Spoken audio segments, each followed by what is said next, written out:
दोस्तों, एक भीड़-भाड़ वाले बाजार में एक खूबसूरत सी लड़की अकेली खड़ी है। उसके चारों ओर कुछ आशिक मिजाज लड़के मंडरा रहे हैं।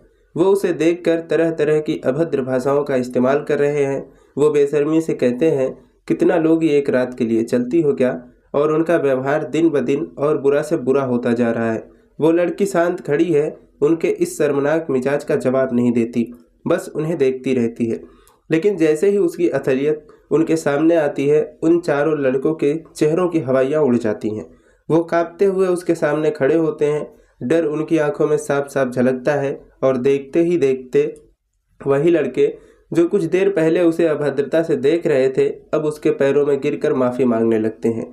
आखिर कौन थी वह महिला जिसकी सच्चाई ने उन लड़कों को झकझोर कर रख दिया था? आइए जानते हैं इस कहानी के माध्यम से। दोस्तों, एक शहर की एसीपी साहिबा सविता चौधरी एक कड़क और ईमानदार पुलिस अधिकारियों के रूप में अपनी पहचान बनाई हुई थीं। वो अपने काम को गंभीरता और निष्ठा से निभाती थीं और कानून का सख्ती से पालन करती थीं।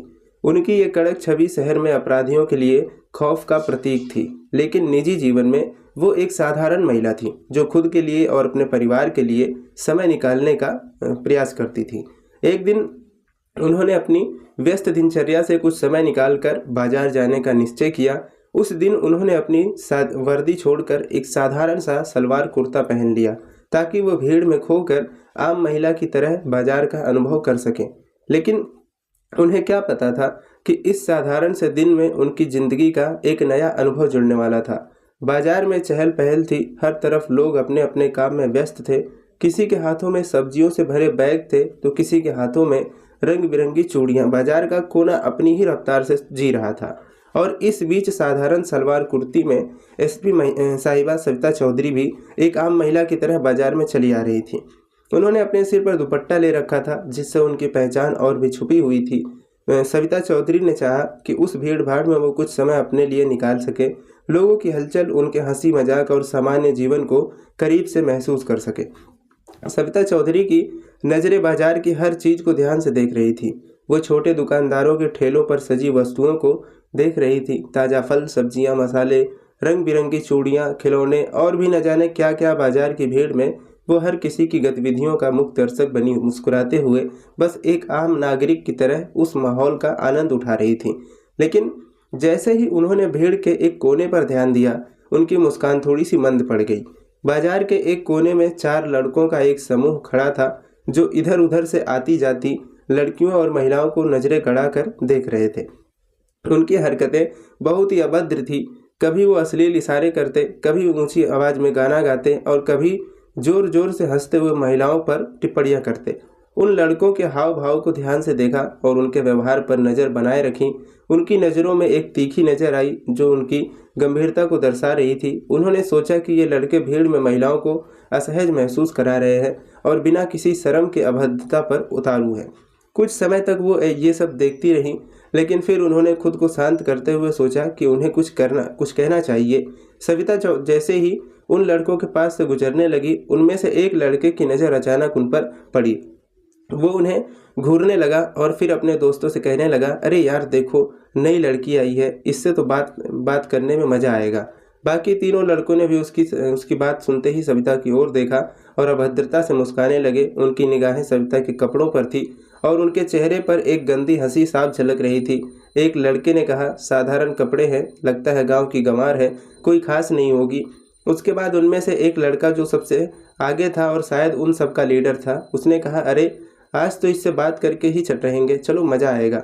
यह सुनकर बाकी तीन लड़के हंसी में शामिल हो गए। वो चारों मिलकर अभद्रता से सविता की तरफ बढ़े और उसके करीब आने लगे। उनमें से एक लड़का सविता के पास जाकर उसकी ओर भद्दे इशारे करने लगा और ऊंची आवाज़ में कहा, "अरे सुनो मैडम, अकेली क्या कर रही हो? एक रात का क्या लोगी?" सविता के चेहरे पर एक पल के लिए गुस्से का भाव आया, लेकिन उन्होंने खुद को काबू में रखा। वो शांत स्वर में बोली, "अपनी हद में रहो, वरना इसका अंजाम बहुत बुरा होगा।" लेकिन उन लड़कों ने उसकी चेतावनी को हंसी में उड़ा दिया। एक ने तो मजाक में कहा, "अरे ये तो डराने लगी भाई, लगता है थोड़ा गुस्सैल है, अरे इसके साथ मज़ा आएगा।" फिर उनमें से एक लड़के ने सविता की कलाई पकड़ने की कोशिश की। जैसे ही उसने हाथ बढ़ाया, सविता ने एक तेज कदम पीछे लिया और उसकी तरफ कड़क नज़रों से देखा। उन्होंने एक बार फिर कहा, "मैं आखिरी बार कह रही हूँ, सुधर जाओ, नहीं तो अंजाम के लिए तैयार रहो।" पर उन चारों ने उसकी इस बात को भी मजाक में ले लिया और कहा, अरे हम तो बस मस्ती कर रहे हैं, इतना गुस्सा क्यों क्यों। इस बार सविता ने बिना एक पल भी गंवाए अपनी जेब से फ़ोन निकाला और अपने विभाग में कॉल किया। फ़ोन पर वो सिर्फ इतना बोली, इंस्पेक्टर साहब शर्मा तुरंत टीम के साथ बाजार के मुख्य द्वार पर पहुंचे। उसके बाद उन्होंने फ़ोन काट दिया और लड़कों की तरफ घूमती रहीं। फ़ोन पर कॉल करने के बाद सविता ने ठंडे लहजे में उन चारों लड़कों की ओर देखा। लड़के अब भी हंसी मजाक में लगे हुए थे और एक दूसरे को कंधा मारते हुए कह रहे थे, अरे ये हमें पुलिस से डरा रही है, जैसे हम बच्चे हैं। उनके लिए ये सब एक मजाक था, लेकिन सविता की आंखों में एक अजीब सी ठंडक और शक्ति थी। उन्होंने अपनी बाहें मोड़ ली और उन लड़कों की हरकत को बिना किसी हड़बड़ी के देखती रही। थोड़ी देर बाद बाजार के मुख्य द्वार पर पुलिस की गाड़ियां पहुंच गईं। सायरन की आवाज़ सुनकर बाजार के लोग चौंक गए और सभी ने इधर उधर देखना शुरू कर दिया। कुछ ही देर में दो पुलिस कांस्टेबल और 4-5 कांस्टेबल सविता के पास पहुंच गए और एकदम चौकस होकर खड़े हो गए। सायरन की आवाज़ सुनकर लड़कों के चेहरों की हंसी अचानक से गायब हो गई। उनमें से एक ने धीमी आवाज़ में फुसफुसा कर कहा, पुलिस बुला ली इसने। एक अन्य ने थोड़ी घबराहट के साथ कहा, शायद कोई मजाक कर रही होगी, इस बाजार में कौन पुलिस बुलाएगा। पर जब उन्होंने देखा कि पुलिस सीधे उनकी तरफ बढ़ रही है तो उनकी आंखों में डर के भाव उभर आए।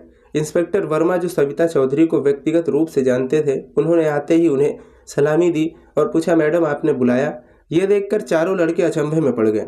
उनके लिए ये साधारण कपड़ों में दिखने वाली महिला कोई और नहीं बल्कि जिले की एसीपी थी। सविता ने बिना उनकी तरफ देखे ठंडे लहजे में कहा, इन्हें गिरफ्तार कर लो। बाजार में महिलाओं के साथ अभद्र भाषाएं व्यवहार करते थे, ये समाज में खुले रहने लायक नहीं है। पुलिस इंस्पेक्टर ने तत्काल आदेश का पालन किया और चारों लड़कों को घेर लिया। जब उन लड़कों को यह एहसास हुआ कि उन्होंने अपने मजाक में कानून के रखवालों के साथ पंगा ले लिया तो उनके चेहरे की रंगत उड़ गई। उनमें से एक लड़के ने कांपते हुए कहा, मैडम जी माफ़ कर दीजिए, हमसे गलती हो गई, हमें नहीं पता था कि आप एसीपी साहिबा हैं। सविता ने उन्हें घूरते हुए कहा, तुम्हें क्या लगता है अगर मैं साधारण महिला होती तो तुम्हारी ये हरकतें माफ़ हो जाती? क्या तुमने ये सब सिर्फ इसलिए किया क्योंकि मुझे वर्दी में नहीं देखा? यही तुम्हारी मानसिकता है और इसे बदलना होगा। उनके इस कड़े शब्दों ने लड़कों को अंदर तक झकझोर दिया। उन्हें समझ आ गया था कि अब उनकी कोई माफ़ी काम नहीं आने वाली। उनके चेहरे पर पछताव के भाव साफ झलक रहे थे, लेकिन सविता के सामने उनकी एक नहीं चली। इंस्पेक्टर ने पुलिस वालों को इशारा किया और चारों लड़कों को हथकड़ियाँ पहना दी गई। पब्लिक अब ये सब देखकर जागरूक हो गई थी। लोग आपस में बातें करने लगे कि कैसे कानून की रक्षा करने वाली एक एसीपी साहिबा ने साधारण कपड़ों में होते हुए भी इन अपराधियों को उनकी असली जगह दिखा दी।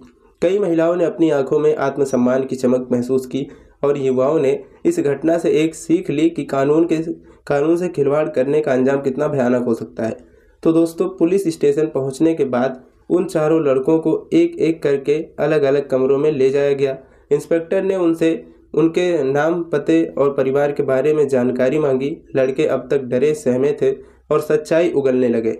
उनमें से एक ने बताया कि वो कॉलेज में पढ़ता है, दूसरा एक निजी कंपनी में काम करता है और तीसरे चौथे लड़के ने बताया कि वो बेरोजगार है और अक्सर खाली समय में यही बाजार में आकर ऐसे मजाक किया करते थे। सविता ने पुलिस स्टेशन में एक संक्षिप्त बयान दिया जिसमें उन्होंने स्पष्ट किया कि महिलाओं के प्रति अपमानजनक व्यवहार अब बर्दाश्त नहीं किया जाएगा। उन्होंने इंस्पेक्टर को कहा कि इन लड़कों पर सख्त कानूनी कार्रवाई होनी चाहिए ताकि समाज में एक सख्त संदेश जाए। तो दोस्तों, बाजार में साधारण कपड़ों में आई एसीपी सविता चौधरी ने जैसे ही उन चारों लड़कों को सबक सिखाया, पूरे इलाके में घटना चर्चा का विषय बन गई। हर किसी की जुबान पर यही बात थी कि कैसे एक साधारण महिला किस तरह बाजार में आई। एसीपी साहिबा ने न केवल अपनी सख्ती से अपराधियों को सबक सिखाया बल्कि समाज को भी एक बड़ा संदेश दिया। महिलाओं के लिए ये घटना एक उम्मीद बन गई और लोग उसे नारी शक्ति का प्रतीक मानने लगे। इस घटना के बाद बाजार में एक अलग तरह की जागरूकता फैल गई थी। लोग अब महिलाओं के प्रति अपने व्यवहार में ज़्यादा सतर्क रहने लगे थे। जो लोग पहले बाजार में इस तरह की हरकतें कर देते थे, अब वो संभल कर चलने लगे थे। दुकानदारों ने भी महसूस किया कि महिलाओं के साथ किसी भी तरह का दुर्व्यवहार अब बर्दाश्त नहीं किया जाएगा, चाहे वो मामूली मजाक हो या किसी भी प्रकार की अभद्रता। उस घटना के बाद सविता चौधरी ने पुलिस विभाग का निर्देश दिया कि वो बाजार और अन्य सार्वजनिक स्थलों पर निगरानी बढ़ाएं। उन्होंने इस बात पर जोर दिया कि महिलाओं की सुरक्षा के लिए सख्त से सख्त कदम उठाए जाएं और कोई भी ऐसा अपराध, चाहे वो छोटा ही क्यों ना हो, अनदेखा न किया जाए। उनके इन निर्देशों का असर ये हुआ कि पुलिस ने बाजार के आसपास गश्त बढ़ा दी और ये सुनिश्चित किया कि महिलाओं को कहीं भी असुरक्षित महसूस ना हो। पुलिस स्टेशन में चारों लड़के अब अपनी हरकतों पर पछता रहे थे। वो लगातार माफ़ी मांग रहे थे, लेकिन एसीपी साहिबा ने साफ मना कर दिया, कह दिया कि माफ़ी का अब कोई मतलब नहीं रह गया। लड़कों को थाने में अलग अलग रखा गया और उनसे पूछताछ की गई। उनके चेहरे की घबराहट और पछतावे के भाव जो है साफ साफ दिखाई दे रहे थे। पूछताछ के दौरान लड़कों ने कबूल किया कि वो अक्सर बाजार में इस तरह की हरकतें किया करते थे, लेकिन उन्हें यह अंदाज़ा नहीं था कि उनकी हरकतें किसी की ज़िंदगी को कितनी असहज बना सकती हैं। उनमें से एक ने कहा, हमें लगा ये बस एक मजाक है। हमने कभी सोचा ही नहीं था कि इससे किसी को तकलीफ भी हो सकती है। एसीपी सविता चौधरी ने उन चारों लड़कों को समझाया, तुम्हारे बस इस बेहुदा मजाक ने कई महिलाओं को असहज किया है। ये वही महिलाएं हैं जो तुम्हारी जैसे ही माँ, बहन, बेटी हैं। तुम्हें समझना चाहिए कि हर महिला को सम्मान के साथ जीने का हक है और कोई भी उसके इस हक से खिलवाड़ नहीं कर सकता। दोस्तों, इस घटना के बाद समाज में एक सकारात्मक बदलाव देखने को मिला। महिलाओं ने खुद को मजबूत से महसूस किया और वो अपने अधिकारों के लिए आवाज़ उठाने लगी। बाजार और सार्वजनिक स्थलों पर जाने वाली महिलाओं ने भी देखा कि पुलिस उनकी सुरक्षा के लिए प्रतिबद्ध है। लड़कों की इस घटना से शहर में ये संदेश गया, महिलाओं के साथ किसी भी प्रकार का दुर्व्यवहार अब बर्दाश्त नहीं किया जाएगा। इस घटना का असर केवल लड़कों और उनके परिवार पर ही नहीं पड़ा, बल्कि उन सभी लोगों पर पड़ा जो सार्वजनिक स्थलों पर महिलाओं को कमज़ोर समझते थे। कई युवा लड़कों ने इसे एक सबक के रूप में लिया और खुद को सुधारने की कोशिश की। समाज में एक नई जागरूकता पैदा हुई कि महिलाओं के प्रति किसी भी तरह का गलत व्यवहार अब गंभीरता से लिया जाएगा। अब चारों लड़कों के परिवारों को इस घटना की जानकारी मिली तो वो बेहद शर्मिंदा हुए। परिवार वालों ने समझा कि समाज में उनकी इज्जत पर भी धब्बा लगा है। लड़कों के माता पिता ने पुलिस वालों से गुहार लगाई और एसीपी साहिबा से व्यक्तिगत तौर पर माफ़ी मांगी, लेकिन सविता ने स्पष्ट कर दिया कि इस घटना को एक उदाहरण बनाना जरूरी है ताकि भविष्य में कोई भी इस तरह की हरकत करने से पहले 100 बार सोचे। लड़कों के माता पिता ने घर पर भी अपने बच्चों को समझाया और उन्हें अच्छे संस्कार के महत्व को बताया। इस घटना के बाद लड़कों के परिवार वालों ने भी अपने बच्चों को सही रास्ते पर चलने की सीख दी और इस बात को सुनिश्चित करने का संकल्प लिया कि वो आगे से ऐसा कोई कदम ना उठाए जिससे समाज में उनके परिवार की बदनामी हो। एसीपी सविता चौधरी ने इस घटना के बाद एक सार्वजनिक भाषण में कहा, हमें अपने समाज को महिलाओं के लिए सुरक्षित बनाना होगा। हर व्यक्ति को जिम्मेदारी है कि वो महिलाओं के सम्मान और अधिकारों की रक्षा करे। ये घटना केवल एक शुरुआत है। मैं हर उस महिला को बताना चाहता हूँ कि आप अकेली नहीं हैं, पुलिस आपके साथ है, समाज आपके साथ है और किसी भी प्रकार की अभद्रता या दुर्व्यवहार को बर्दाश्त नहीं किया जाएगा। सविता के इस संदेश ने लोगों के दिलों में जोश भर दिया। महिलाओं ने खुद को पहले से ज़्यादा सुरक्षित महसूस किया और उन्हें इस बात की खुशी थी कि उनके लिए आवाज़ उठाने वाला कोई है। तो दोस्तों, चारों लड़कों के लिए ये एक सीख थी कि समाज में महिलाओं को कमज़ोर समझने की भूल अब भारी पड़ सकती है। इस घटना ने महिलाओं में आत्मविश्वास का संचार किया और समाज को ही संदेश दिया कि महिलाओं की सुरक्षा और सम्मान सबसे ऊपर है। दोस्तों, यही रही आज की कहानी। आपको कैसी लगी कमेंट बॉक्स में ज़रूर बताइएगा और हमारे चैनल को सब्सक्राइब जरूर कर लीजिएगा।